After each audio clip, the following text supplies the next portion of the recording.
A show of defiance from former Israeli Foreign Minister Tzipi Livni.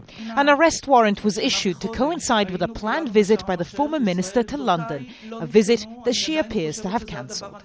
When the state of Israel has to do the right thing, it has to be done. Condemnation or no condemnation. Arrest warrants or no arrest warrants. This is the role of a leadership, and as far as I'm concerned, I would repeat each and every decision. The arrest warrant was issued at this central London court over the weekend, but revoked shortly after.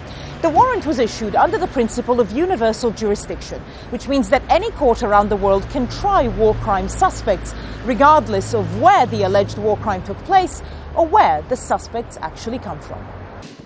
It's not the first time an arrest warrant has been sought for an Israeli leader.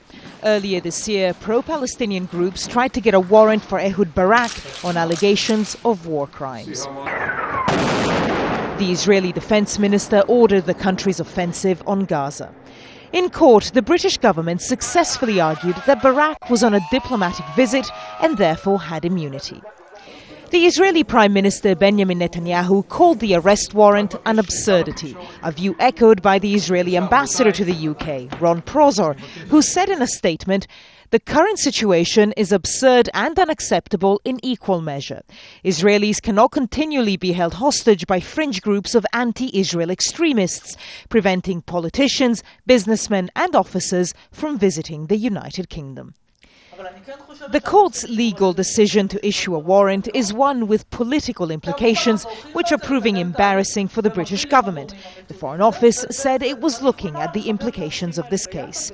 But some pro-Palestinian groups welcomed the arrest warrant. There are very clear responsibilities on the government under the 4th Geneva Convention to seek out and prosecute those who have been alleged of war crimes. And Tzipi Livni, as Foreign Minister, played a role in the Israeli government who decided to launch a war on Gaza. Therefore, a judge issuing an arrest warrant is not a matter of embarrassment. It's a sort of propaganda victory, a political victory for people seeking to try Israeli leaders or former leaders, in Livni's case, for alleged war crimes.